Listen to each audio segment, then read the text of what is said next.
What's up, everybody? JD here, and we gotta talk. Okay, we gotta talk. We gotta talk about this show called Lord of the Rings, The Rings of Power. Yeah, we gotta talk. Okay. I'm not like a hardcore Tolkien fan, but I am a Tolkien fan. And I have to admit to you, as a fantasy fan, I enjoy the show. As a Tolkien fan, I completely despise the show. Okay, and I want to go through with that. I want to tell you why. I'm going to give you some timelines. I'm going to show you why the lore doesn't even work with tying into the Lord of the Rings or the Hobbit. Okay, it doesn't work. Okay. First off, let's start with when the rings were actually forged. Okay, and then I'm going to tie some major people that they're trying to use in the show to these timelines. 16 rings were created in the year 1500 of the Second Age. That's the 9 rings that go to men and the 7 rings that go to the dwarves. Okay. And then you have 3 rings that were created in the year 1590. And then you have the 1 ring that was created in the year 1600. Remember those dates. Year 1500, 16 rings. The year 1590, 3 rings. And the year 1600, the 1 ring. Okay, remember those dates. I'm trying to figure out how I want to do this. All right, we'll start with the oldest beings in the show, as far as 2 people we really know, which is Galadriel and Elrond. Okay, Galadriel, who runs around acting like this hot mess teenager that's in fucking heat for Sauron and has an attitude issue, was literally born in the year of the tree in 1362. That's before the first age. Now, if we think about this, and I'm just kind of guessing timelines as far as ages are like 3,000 years, I think. She's born before the first age in the year 1362. I'm not going to math this. We're in the year 1500 of the Second Age. That bitch is old. She should not be acting like this. Not even close. Elrond was born in the first age in the year 500, and I think it's 532. Okay. He's old. Not as old as Galadriel. Galadriel's got a couple thousand years older, or is a couple thousands of years older than Elrond. And Elrond in the Second Age is thousands of years old. Okay? Do you see, there's already the first timeline issues we have. Elrond is a couple thousands of years old in the Rings of Power. Okay. Remember that. All right, back to more closer in age to when the rings were forged in people. Let's start with the dwarves. Durin the Third, okay, Durin the Third, not the first, not the second, Durin the Third, was born in the year 1500 of the Second Age. Remember when I told you the first 16 were created? The year 1500? Durin the Third is born in the year 1500. He's the first dwarven king to get a ring. He is legitimately a fucking newborn when the rings are forged. And he's the first king to get a ring. Now, yes, the rings do create greed and they heal the mountain and they create more gold and more jewels. And they don't quite have Sauron's influence that he wanted where he'd have the dwarves on his side. But it does keep them in their mountain, digging greedily down, down, down, down, down. Especially in Khazad-dûm, where he digs so greedy he wakes up the Balrog. And we have the fall of Moria. That's Durin the Third. He's literally born when the rings are forged, okay? Number 2, Isildur. Isildur in the show is, what, early 20s maybe? Late teens, early 20s? Okay. Hope you're ready for this. Isildur was born in the year 3209 of the Second Age.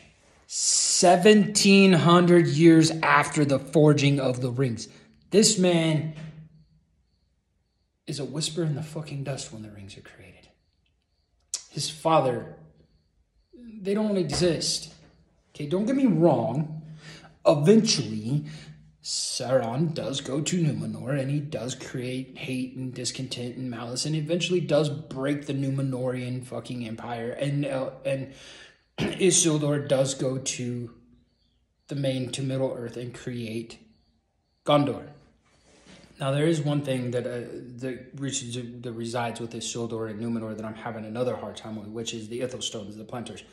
The stones that they're using to see the future. They're communicating with it. Okay, let's talk about these stones for just 1 second. In my research, I found that Isildur uses this for one reason and one reason only. This is communicate with his family, with his father, his brother, his wife, and eventually his sons. He communicates with them. He doesn't use it to see the future. He talks to his family through these stones. They're communication stones. Now, in the Third Age, after Numenor's fall and Gondor's defeat, Sauron gets one of these stones. Okay? There's 2 other people that get these stones. Denethor, father of Boromir and Faramir, he uses the stone. And Saruman, he uses the stone. Now, who has the other stone? Sauron has the other stone. What's he using it for? To corrupt them. He shows them visions of the world falling, of fire and brimstone. He sows seeds of doubt. He shows Denethor Aragorn. Okay, this is all through Sauron. This has nothing to do with the stones itself. They are a communication device. So when Pippin touches it and he says, he showed me the Shire burning, and he asked me questions, that is Sauron manipulating the situation. It's not the stones showing him. It's Sauron. So fuck the stones. Fuck what they're trying to do with them, because it's completely fucking wrong. Okay, so we went through Galadriel, Elrond, Durin, Isildur, Denethor, and the stones, the rings when they were created, all that. Okay, now let's go into the hobbits. The Harfoots, the Stors, and Fellowhide. The Harfoots hang around the mountains and hills of the Misty Mountains. That's where they live. The Fellowhides, they live in the forests around the Misty Mountains. And the Stors, which I'm pretty sure the show is trying to put them in the desert, lived by the rivers around the Misty Mountains. No ancestors of the hobbits lived in the desert. It's complete and utter bullshit. So yeah, eventually we do get the migration where they end up settling in the Shire, and we get the Bagginses and the Tooks and the Proudfeet and the Proudfoot and all them eventually. But they live around the Misty Mountains. They do not live in a fucking desert. So, okay. On to the last and final problem is the wizards. Now let's give you a little history with the wizards. And even Sauron. Sauron was an apprentice to the god of smithing. He eventually betrays his master, and he goes and he becomes the apprentice of Morgoth. Now, who is Morgoth? Morgoth is the god that literally comes down in the First Age and creates the Silmarils, and we have this big-ass fight where the Silmarils are already created and Morgoth is seeking them out. Whatever. He's trying to rule Middle-earth. That is Morgoth's whole purpose. And he gets captured twice by his brothers and imprisoned. Okay, Sauron becomes basically a fallen angel because he is not a god, but he's an apprentice to a god. Morgoth, who is a god. Sauron is a fallen angel. He picks up where his master fell down and picks up where he left off and he creates the rings.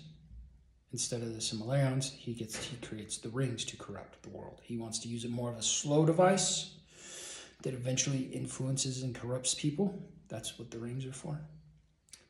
Doesn't work as planned, but that's what they're for. Okay, now we go into the wizards and the fucking stranger and the dark wizard. Fuck both of them.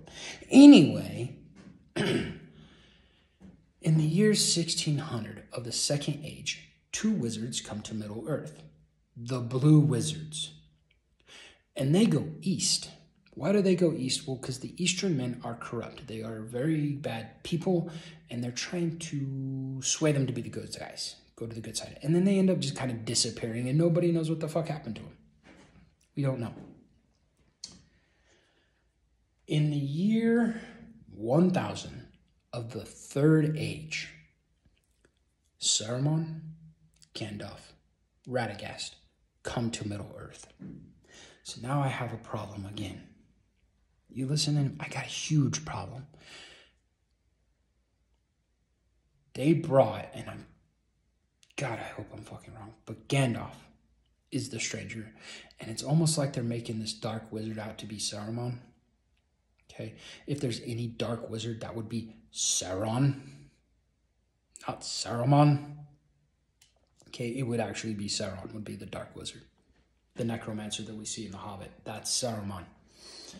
Or Sauron, sorry, fucking way too similar. But that's Sauron. Sauron is the necromancer in The Hobbit. If anybody was to be the dark wizard in this show, it would be Sauron, not Saruman. Gandalf, Saruman, Radagast do not exist in the Second Age. So that's what I mean. They're literally taking the Silmarillion, which it kind of reads like a Bible, don't get me wrong. Really good stories.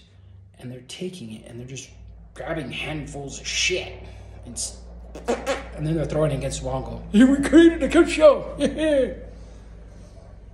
This is legitimately a non-canon pile of hot garbage. It's a mess. And it doesn't work for me. So there you go. Maybe on the next one, I'll do the Wheel of Time. Peace.